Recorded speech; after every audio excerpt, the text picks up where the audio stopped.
Welcome to Education Perspectives. I am your host, Liza Holland. This is a podcast that explores the role of education in our society from a variety of lenses.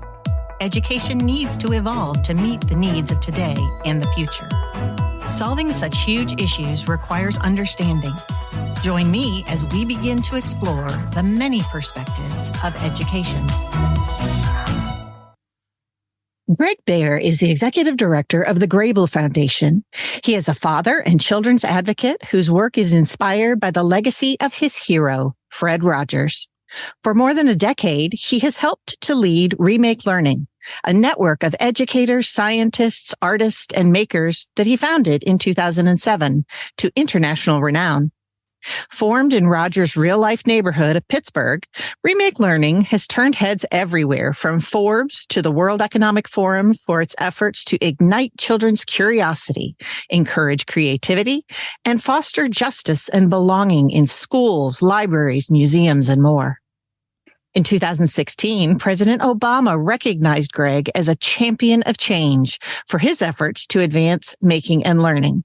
In 2015, he was recognized as one of America's top 30 technologists, transformers, and trailblazers by the Center for Digital Education.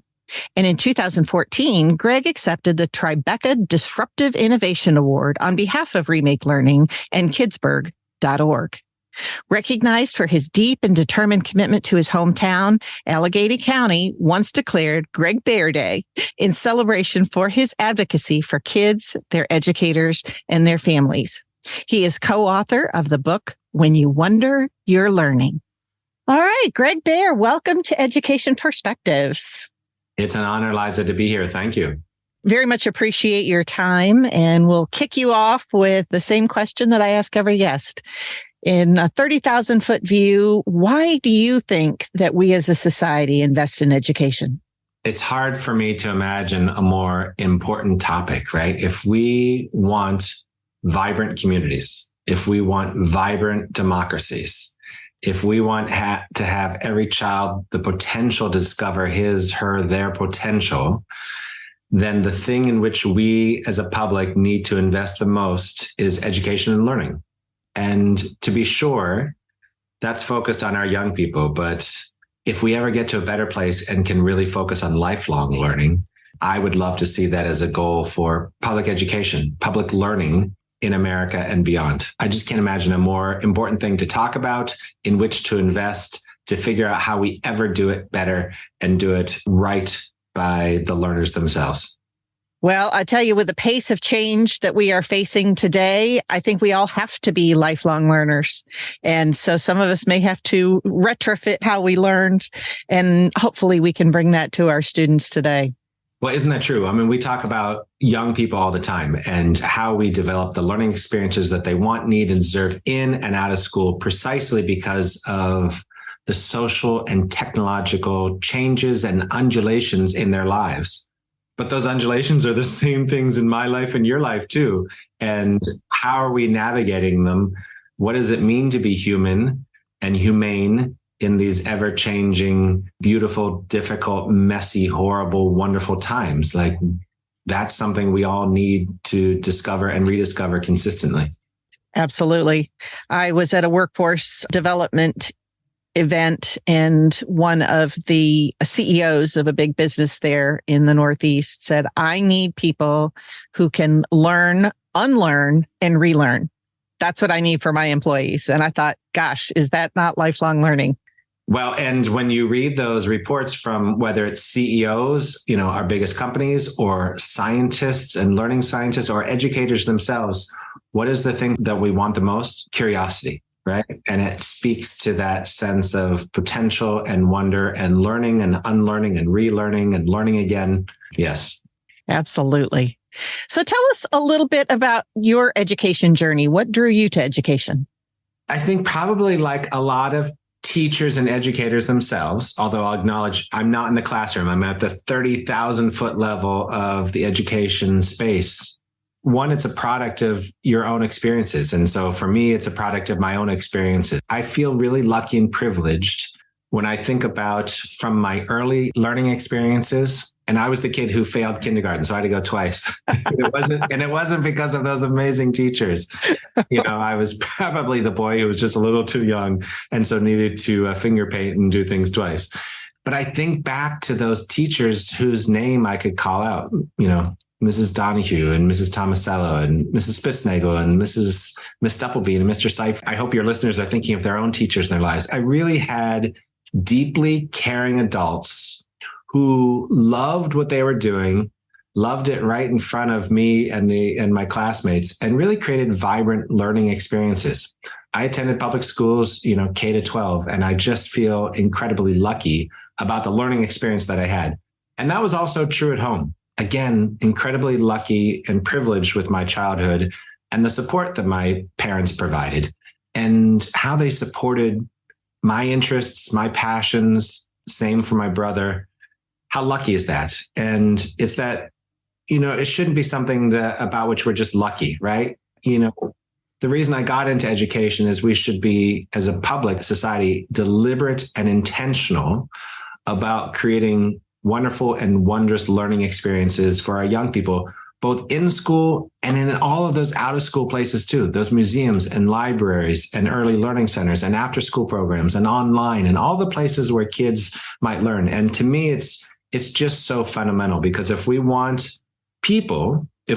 our citizens to be able to be those lifelong learners that we were describing, if we want them to be able to navigate ever-changing economic conditions, if we want them to be vibrant and engaged and active citizens, then education is the thing in which we have to get involved. And so personally and professionally, I just was drawn to it in the sense of how do we do that work and do it ever better, ever mindful about how great learning happens, and be really mindful about improving upon an incredible base that was laid for us when we were younger.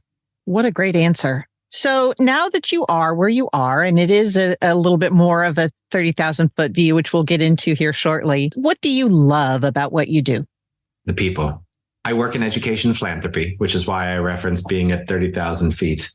And Liza, what I love about the work that I get to do is bearing witness every single day to amazing educators in classrooms, in administrative offices in school districts, and also those librarians and museum exhibit designers and youth workers and artists and technologists and others who are always saying, like, how might we create, again, wonderful and wondrous learning experiences for kids? So one, I get to bear witness to that.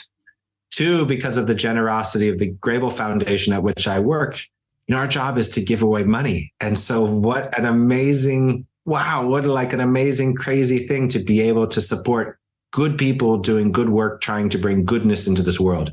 And there's also an opportunity in education philanthropy to be that curious learner, to be reading and learning and watching film or whatever it might be about the education landscape, what's happening in other parts of the world. And so we're always wondering, like, in this part of the world in which we're working, how might we make conditions ever better for kids and also the parents, families, caregivers in their lives? And so bearing witness to goodness, being able to support that goodness, and then the continuous learning about how we might support the good deed doers among us in the field of education. I'm just about the luckiest kid on planet Earth, certainly the luckiest kid in Pittsburgh. Isn't that fantastic? Tell us a little bit more about the Grable Foundation. So first of all, led by incredibly generous and wonderful trustees, supported by great staff. The Grable Foundation was created in the 20th century. Eric Grable had been a businessman, ultimately at what became Alcoa. And, in so many ways, he's a rags to riches American story. Started as a pots and pan salesman, and then came to invest in a company called Rubbermaid.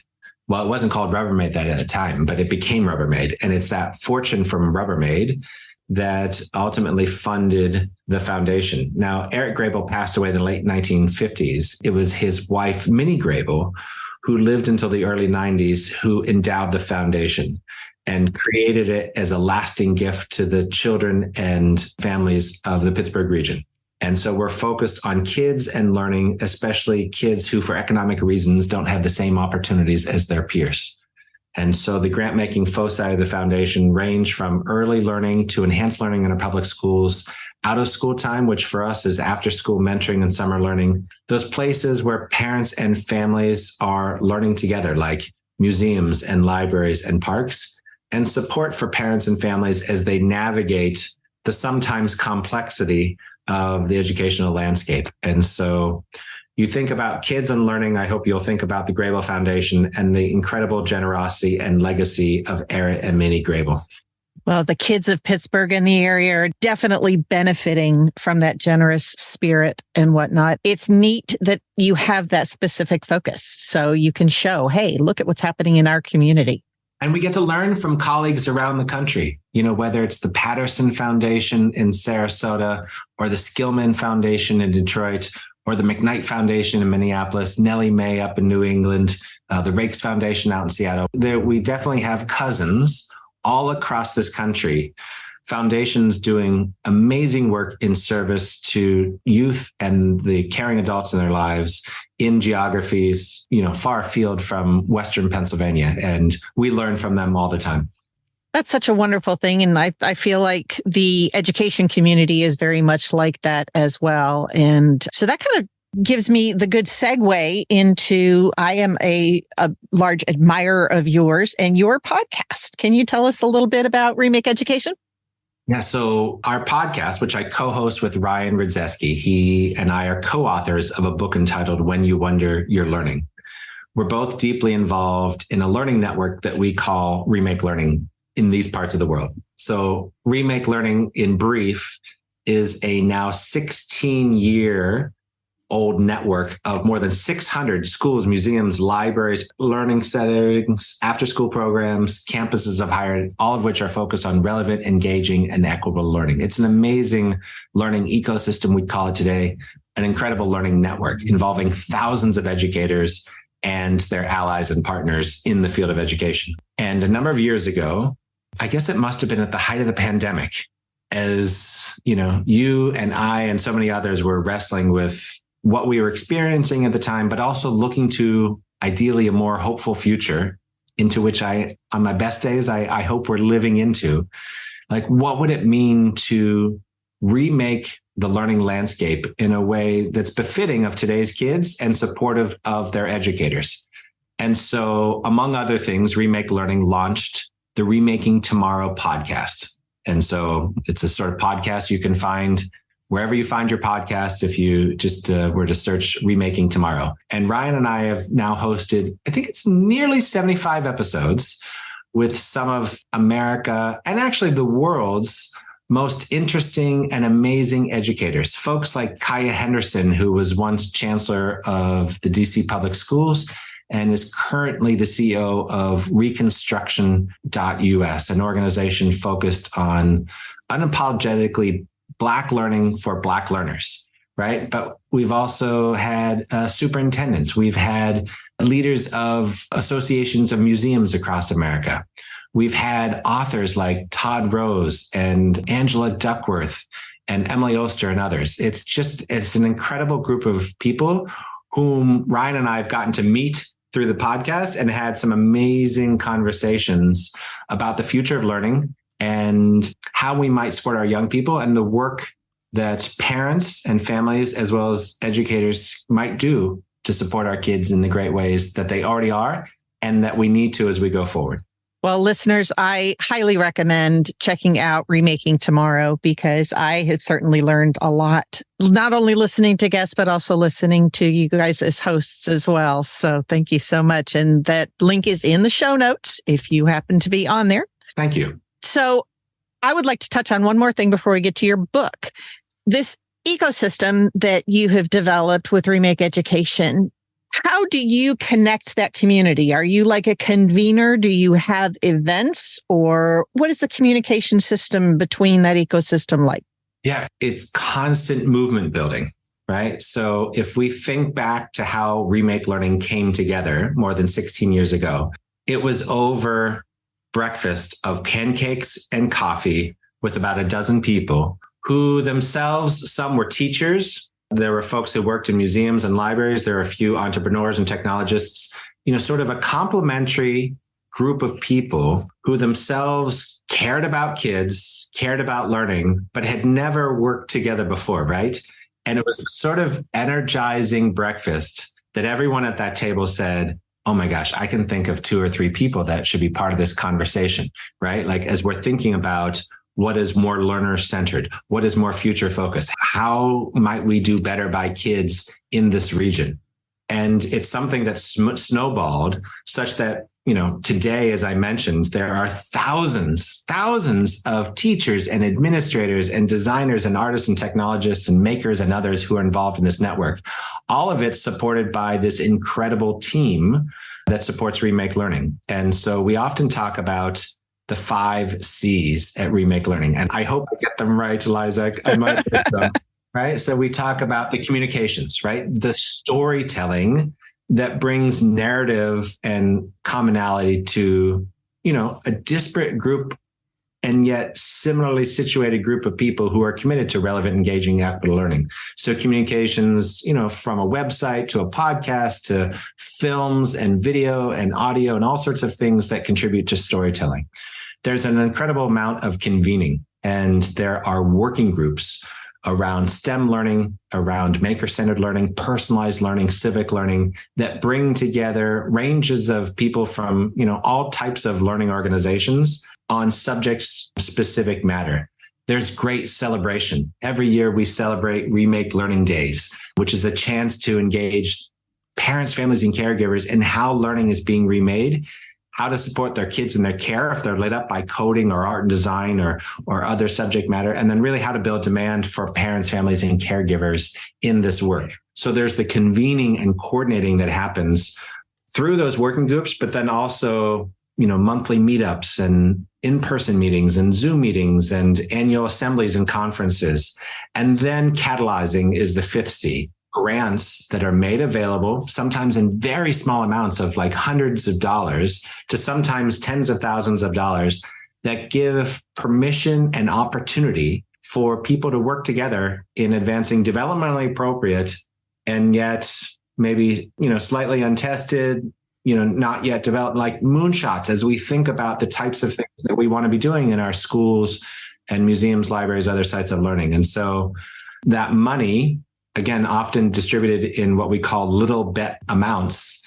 There's been millions upon millions of dollars distributed to educators and partners throughout the region to support relevant, engaging, and equitable learning experiences over now 16 years. Boy, and 16 years, that is really something to aspire to, because so often you get initiatives that have a lot of energy and then it just kind of peters off and dies. And so you obviously have some great magic there to be able to keep that momentum going in your region. That's wonderful. Well, and ideally we keep people at the center, right? I mean, this is ultimately about people trying to do good. And Western Pennsylvania is home to Fred Rogers, right? He filmed that iconic Mr. Rogers Neighborhood right here at WQED, America's first public television station, beginning back in 1968 and running the next 4 decades. And we often say that the people involved in Remake Learning, in many ways, employing the Fred method. Now, we didn't use phrases like whole child and learning sciences during Fred Rogers' lifetime. But essentially, today's great educators, today's great technologists, and others are employing everything that we're learning about whole child development in terms of academic, social, and emotional growth that every child needs and deserves, coupled with all of that we're learning about learning itself, right? The learning sciences. So whole child plus learning sciences equals the Fred method. And there's a wonderful Fredness. There's a, wonderful humanity and, a core sense of love in this work of Remake Learning. And it's that love, I think, that Fredness that keeps it going. Well, that's probably the birthplace then of When You Wonder You're Learning.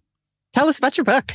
Yeah, that's right. This network, this landscape that we call Remake Learning, in so many ways is the springboard for this book that I co-authored with Ryan Rudzeski. So When You Wonder You're Learning, which you can find ideally at your local bookstore or Barnes & Noble, certainly on Amazon, wherever you buy your books. It's a book that reintroduces us to Fred Rogers, but in some unexpected ways.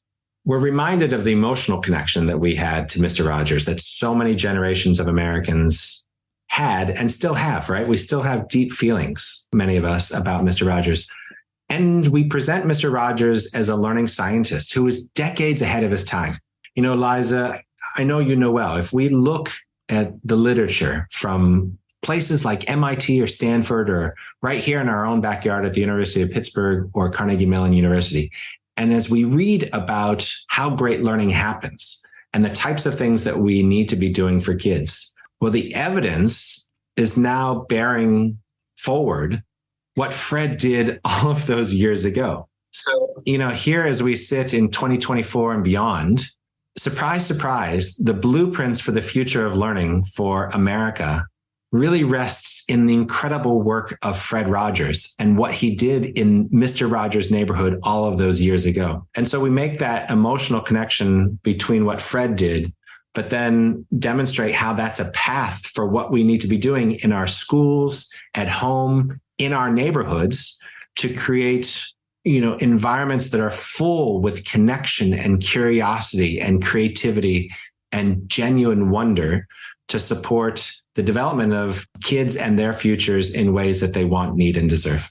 Well, you are so right about Fred Rogers, and there's a reason he captured all of our imaginations as little kids, just totally ready to sit down, and he brought the real world in, he brought the fantasy world in, he brought so many wonderful things to learning that we may do okay with our little ones, but by the time they get to high school, we've sort of beaten that out of them, and we need to fix that. Absolutely need to fix that.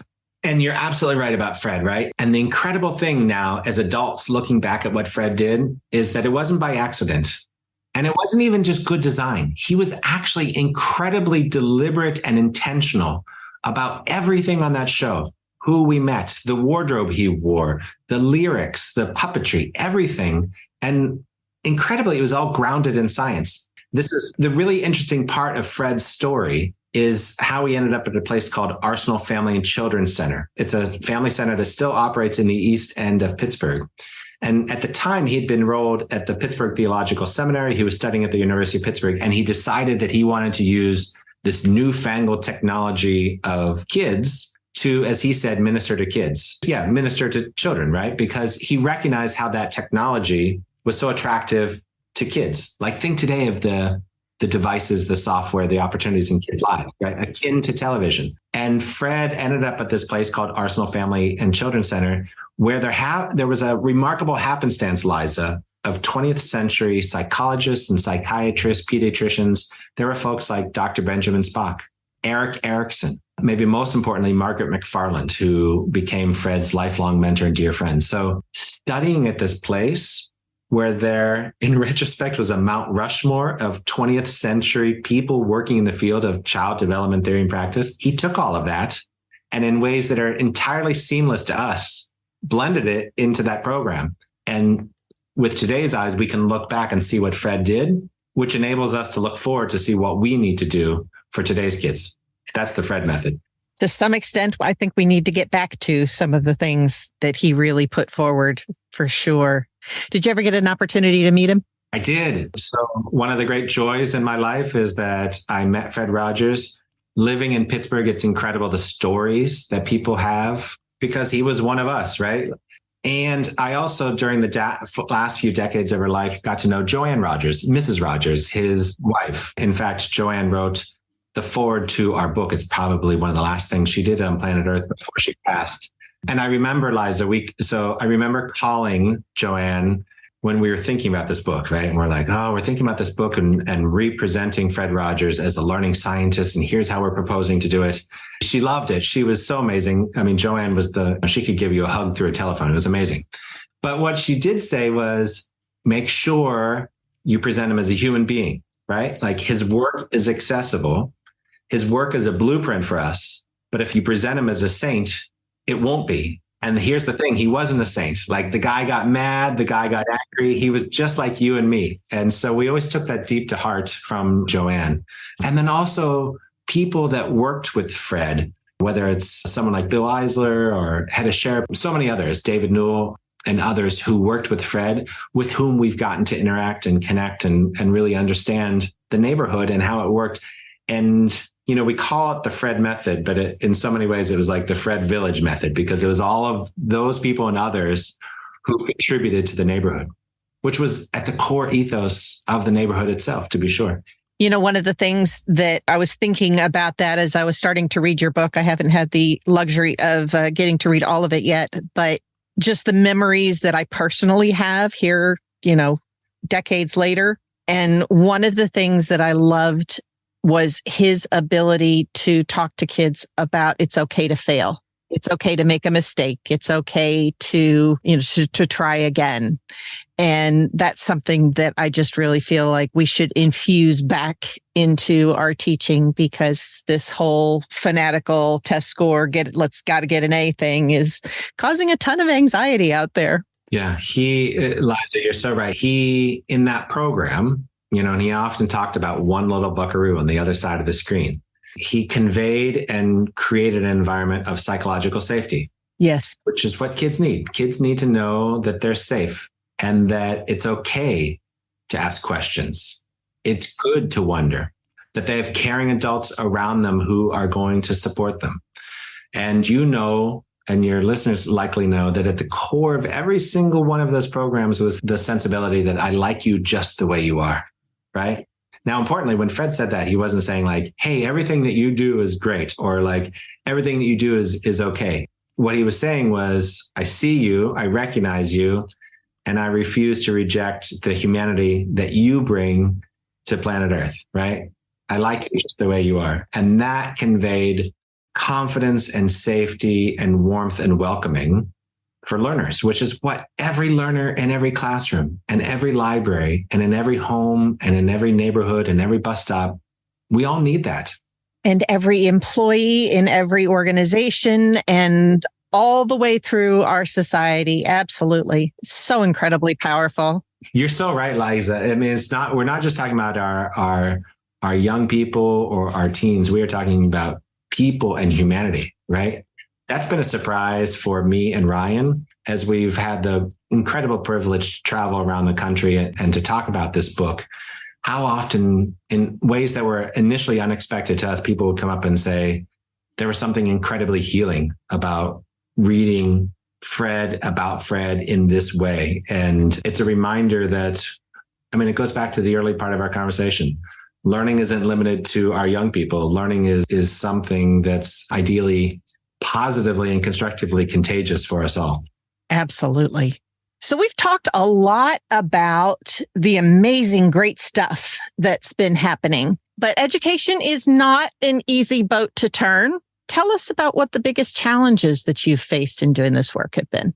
Impatience. That's my own challenge, right? Yeah. And I think I became more impatient when I became a parent, because you just feel and smell and taste and touch very personally how a kid gets one shot at first grade, one shot at second grade, one shot at 11th grade.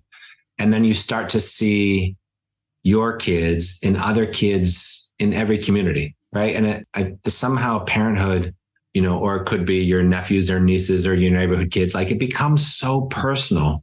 And so you become incredibly impatient.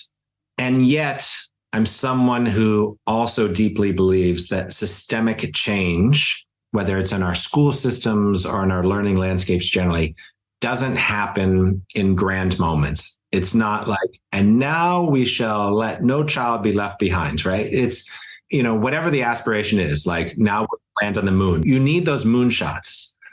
But the thing that we've learned in the course of the collective efforts of remake learning in this part of the world is that systemic change actually happens in dozens and hundreds, even thousands of little bets.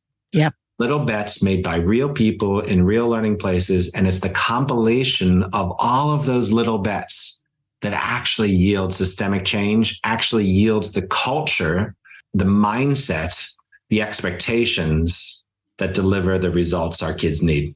I'm so glad you talked about that, because that is so very, very true, especially change that's going to be sustainable. Yeah.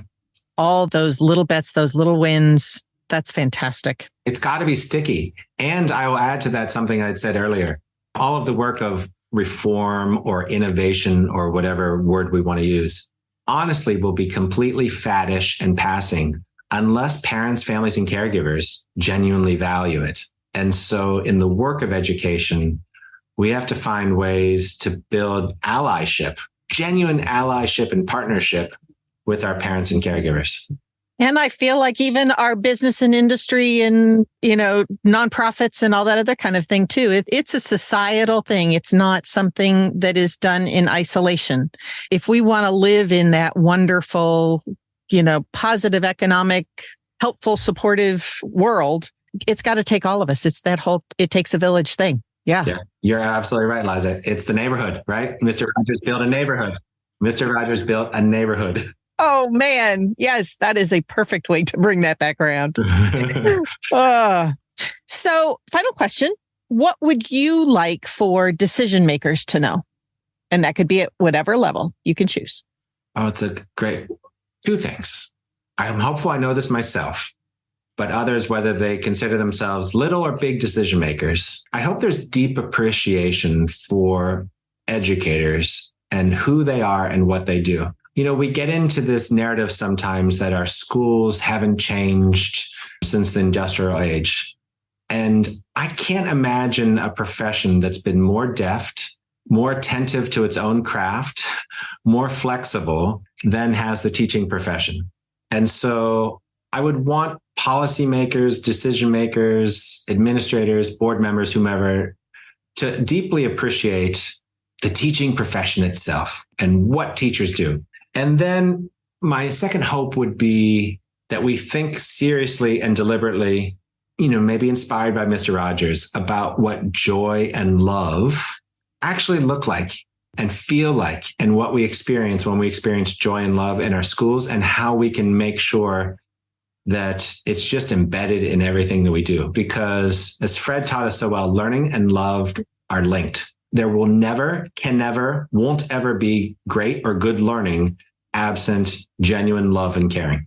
What a fantastic way to end this marvelous conversation. Thank you so very much for taking the time to be with us today. Liza, thank you. And thank you for what you do with this podcast. I'm grateful.